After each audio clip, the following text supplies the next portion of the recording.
क्या सीता जी वास्तव में रावण की बेटी थीं? रामायण में नहीं मिलती ये बात। रामायण भारतीय संस्कृति का एक प्रमुख आधार है। इसके विभिन्न संस्करण और रूप अलग अलग कालखंडों, भाषाओं और भौगोलिक क्षेत्रों में रचे गए हैं। वाल्मीकि रामायण को इसका मूल माना जाता है, परंतु कालांतर में अनेक लोकगाथाएं, भाषाई काव्य, पुराण और जनश्रुतियां इस महागाथा में जुड़ती चली गईं। इन्हीं में एक कथा है जो मुख्य धारा की रामायण में नहीं मिलती, परंतु कुछ कम प्रचलित ग्रंथों और लोक मान्यताओं में वर्णित है। यह कथा यह दावा करती है कि माता सीता रावण की अपनी ही संतान थीं। यह कथन सुनने में चौंकाने वाला लगता है, क्योंकि यह सीधे सीधे रामायण के केंद्र बिंदु को एक नया दृष्टिकोण दे देता है। परंतु इस कथा के पीछे जो पौराणिक और लोक आधार हैं, वे न केवल रहस्यमय हैं, बल्कि गहरे दार्शनिक और सांस्कृतिक संकेत भी देते हैं। इस कथा के अनुसार रावण को यह शाप प्राप्त था कि उसकी मृत्यु किसी स्त्री के कारण होगी जिसकी वह अवमानना करेगा। यह शाप एक ऋषि या स्वयं प्रकृति द्वारा दिया गया था, जिसके अनुसार रावण की मृत्यु उसी स्त्री के कारण होगी जिसे वह कभी महत्व नहीं देगा या त्याग देगा। इसी के चलते जब रावण ने यज्ञ के लिए एक संतान प्राप्त की, एक कन्या, तो उसने भविष्य के भय से उस कन्या का परित्याग कर दिया। उस बालिका को एक पात्र में रखकर समुद्र में बहा दिया गया। यह कथा कुछ ग्रंथों में जनकनंदिनी की उत्पत्ति के एक रहस्यमय संस्करण के रूप में वर्णित होती है।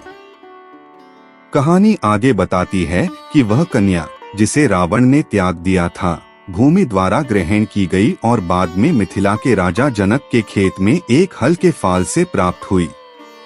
जनक ने उसे सीता नाम दिया क्योंकि वह हल की नोक फाल से उत्पन्न हुई थी।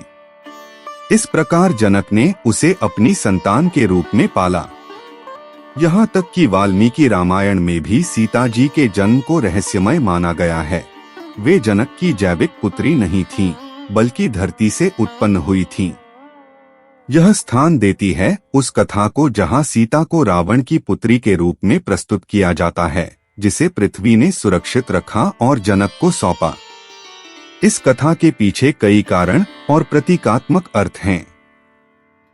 रावण को संस्कृत साहित्य में अत्यंत विद्वान, महान तपस्वी और शक्तिशाली राजा के रूप में वर्णित किया गया है, परंतु उसमें अहम, मद और अभिमान की चरम सीमा थी। उसे बार बार चेताया गया कि उसका विनाश एक स्त्री के कारण होगा। फिर भी वह नारी जाति को मात्र भोग्या या वस्तु समझता था। इसी घमंड में वह अपनी ही पुत्री को त्याग देता है और यही त्याग उसके विनाश का कारण बनता है। सीता, जो उसकी पुत्री के रूप में जन्मी थी, बाद में राम की पत्नी बनी और रावण के द्वारा उसका हरण, युद्ध और अंततः रावण वध का कारण बना। यह दृष्टिकोण केवल ऐतिहासिक या पौराणिक स्तर पर ही नहीं, बल्कि गहरे सांस्कृतिक और मनोवैज्ञानिक स्तर पर भी विचार योग्य है। यदि सीता वास्तव में रावण की बेटी थीं, तो उनका अपहरण एक पिता द्वारा अपनी ही संतान को पुनः प्राप्त करने जैसा भी प्रतीत होता है, परंतु यह प्रयास स्वार्थ और अहंकार से प्रेरित था।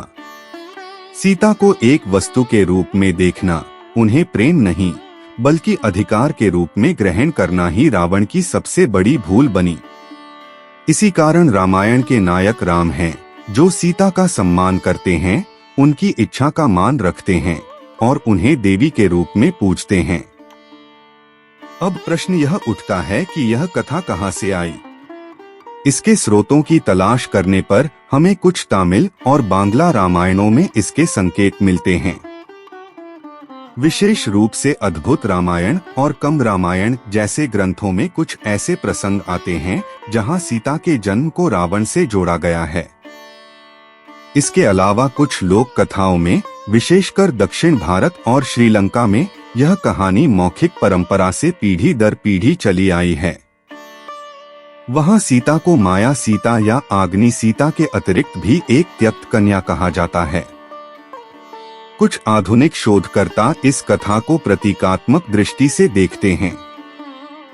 उनके अनुसार यह केवल एक मिथक नहीं बल्कि नारी शक्ति और अहंकार के टकराव की एक गूढ़ दार्शनिक प्रस्तुति है।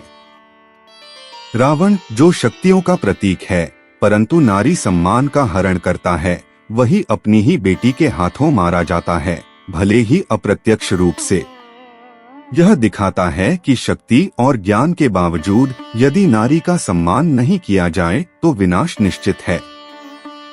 वहीं सीता जो इस पूरी कथा की मूल शक्ति हैं, वे पृथ्वी से जन्म लेकर संसार को यह संदेश देती हैं कि धरती की संतान का अपमान करने वाला कोई भी कितना भी बलशाली क्यों न हो, वह अपने अहंकार में स्वयं ही नष्ट हो जाता है। कुछ कथाएं यह भी बताती हैं कि रावण की पत्नी मंदोदरी को एक तपस्या के फलस्वरूप यह कन्या प्राप्त हुई थी, परंतु रावण ने शगुन न मानकर उसे त्याग दिया। यह कथा महाकाव्य की मूल धारा से तो अलग है, लेकिन लोकमानस में गहराई से समाई हुई है। मंदोदरी एक बुद्धिमान और धर्मपरायण स्त्री थीं, और उनका यह पुत्री त्याग एक बड़े कष्ट का विषय रहा। यह भी कहा जाता है कि सीता के प्रति मंदोदरी के भीतर एक अनजाना वात्सल्य भाव था, जो एक माँ की अस्फुट अनुभूति का संकेत देता है। इसी कथा का एक और विस्तार यह बताता है कि जब रावण ने सीता का हरण किया और अशोक वाटिका में रखा, तब भी उसने कभी सीता को बलात् छूने की चेष्टा नहीं की। यह भी उसकी एक आंतरिक ग्लानि या अज्ञात संबंध की स्मृति का सूचक हो सकता है। संभव है कि उसे अनजाने में यह अनुभूति रही हो कि सीता उसकी अपनी ही संतान है। यह विषय कल्पनाशील जरूर है, परंतु भारतीय पुराणों में ऐसी गूढ़ एवं प्रतीकात्मक कथाएं प्रचुर मात्रा में मिलती हैं। रामायण की मूल कथा में सीता के जन्म को लेकर कोई स्पष्ट विवरण नहीं है, सिवाय इसके कि वे भूमि से उत्पन्न हुई थीं।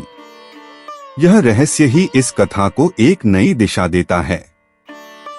एक कन्या जो धरती से प्रकट होती है, जिसे एक राजर्षि गोद लेते हैं और जो आगे चलकर धरती पर धर्म की स्थापना का कारण बनती है, यह स्वयं एक दैवी योजना का संकेत है। यदि रावण की कथा को इसमें जोड़ा जाए तो यह योजना और भी चमत्कारी और गूढ़ प्रतीत होती है। एक और दृष्टिकोण यह भी है कि इस कथा को केवल प्रतीकात्मक रूप में देखा जाए, जहां रावण वह अहंकारी मनुष्य है जो स्त्री को त्यागता है, उसे वस्तु समझता है और उसका उपयोग अपने स्वार्थ के लिए करना चाहता है। वहीं सीता वह शक्ति है जो पृथ्वी से उत्पन्न होकर संपूर्ण ब्रह्मांड में धर्म की स्थापना करती है। इस कथा में रावण का त्याग और राम का सम्मान, यह दोनों पक्ष इस बात का संदेश हैं कि नारी का स्थान समाज में कहाँ होना चाहिए। ऐसे में यह प्रश्न कि क्या सीता जी वास्तव में रावण की बेटी थीं, एक ऐतिहासिक या पौराणिक उत्तर से अधिक एक सांस्कृतिक और नैतिक विमर्श का विषय बन जाता है। इस प्रश्न का उत्तर चाहे जो भी हो, लेकिन इसके माध्यम से हमें यह सीख अवश्य मिलती है कि अहंकार, स्वार्थ और नारी अपमान किसी भी शक्तिशाली को विनाश की ओर ले जा सकता है, और नारी की गरिमा, शक्ति और सम्मान ही किसी समाज के स्थायित्व का आधार है। रामायण की मूल कथा भले ही इस तथ्य को स्वीकार न करे, लेकिन लोकमानस और परंपरा की गहराई में यह विचार एक स्थायी रूप से अंकित हो गया है। यह उस सांस्कृतिक कल्पनाशीलता का भाग है जिसमें हर चरित्र के पीछे छुपा हुआ प्रतीक और गूढ़ संदेश निहित होता है। सीता केवल राम की पत्नी नहीं बल्कि शक्ति का मूर्त स्वरूप हैं। और यदि वे रावण की संतान भी मानी जाए तो यह केवल पौराणिक आश्चर्य नहीं बल्कि एक महान संदेश बन जाता है कि शक्ति को जब सम्मान नहीं मिलेगा, वह अपने अपमान का बदला लेती है, चाहे वह स्वयं पिता ही क्यों न हो।